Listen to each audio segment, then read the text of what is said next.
Welcome to the J.R. Hendrick Texan Nights, a podcast that deals with the early life of yours truly. And now, narrating internship business, Jimmy.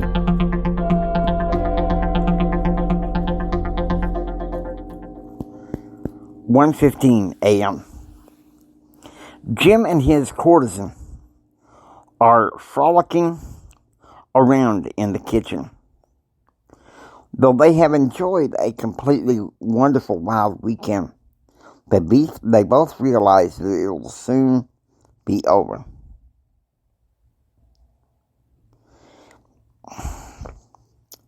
"2:45 p.m. With his courtesan asleep, Jim goes back into the kitchen to get something to drink. He sees a picture of himself and Betsy and feels a twinge of guilt. 3:15 p.m. Jim turns on the lights to the mansion chapel and heads down toward the front to the altar, bowing his knees and repenting of his sins. 6 a.m. Seeing Ebony walk outside the front door of the mansion, J.R. walks into the chapel and proceeds to read his Bible and devotional. 6:30 a.m. J.R. takes his tray of cinnamon rolls and sits across from Holly Hawthorne. "Can we talk?" Holly said. "Now listen, sweetheart," J.R. said. "I don't like what mixed signals you sent me the other night. Especially with intermission and the play. But I did get your point. You want us to have a relationship.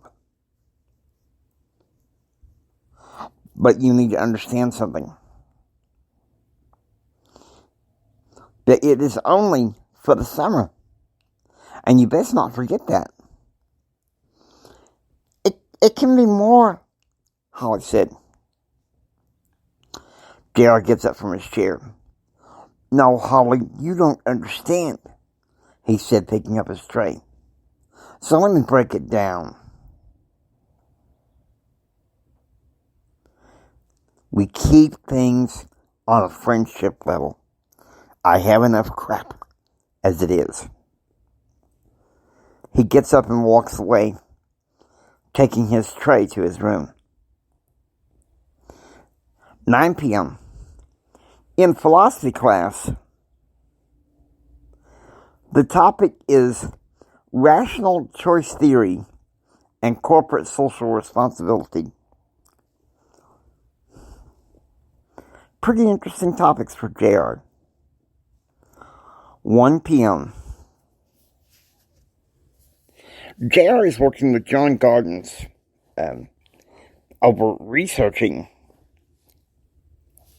the federal state initiatives his father has in mind, calling various SBDCs and taping the phone conversations with permission from the directors. J.R. was writing some of the speech and details for his father's trip to Galveston and Houston. His father found a discrepancy he didn't like, and it nearly came into a confrontation until John promised to fix it. Jim is brought back upstairs to his home office to be prepared for tomorrow's testimony he has before Congress with the help of Paul McGuire, General Counsel for the SBA. 2 p.m. JR takes a limo to the Heritage Foundation and finds his way into the auditorium.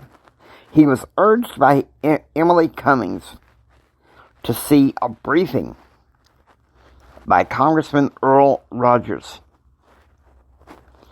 Rogers stated that even though the 92 election was based on "is the economy stupid," there wasn't enough initiatives to make that big of a difference. 3 p.m.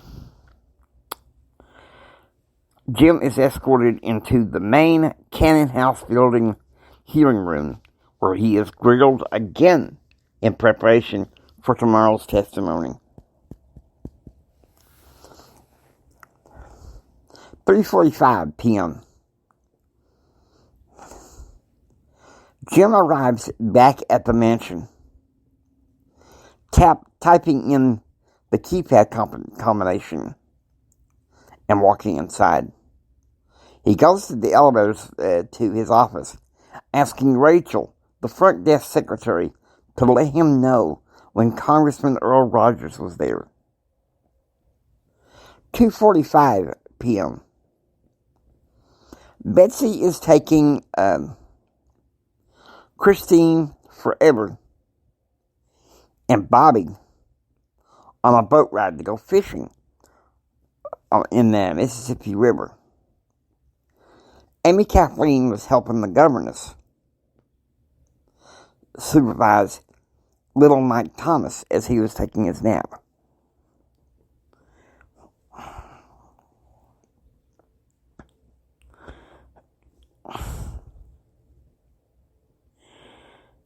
At 6 p.m. Jim's van pulls up in front of the mansion. "Daddy!" Jared said, running towards the car, and gets inside. "Good to see you, Daddy." There was a short pause. "Hey, Daddy, I was thinking about what that career consultant said. Do you really think I should moonlight to be a comedian?" "Boy, you can barely even take a joke," Jim said. "I think you're right. I mean, it might be for just the fun. I meant to be in the business world, Dad." "Now that's my boy," Jim said. Now you're thinking like a Hendrick."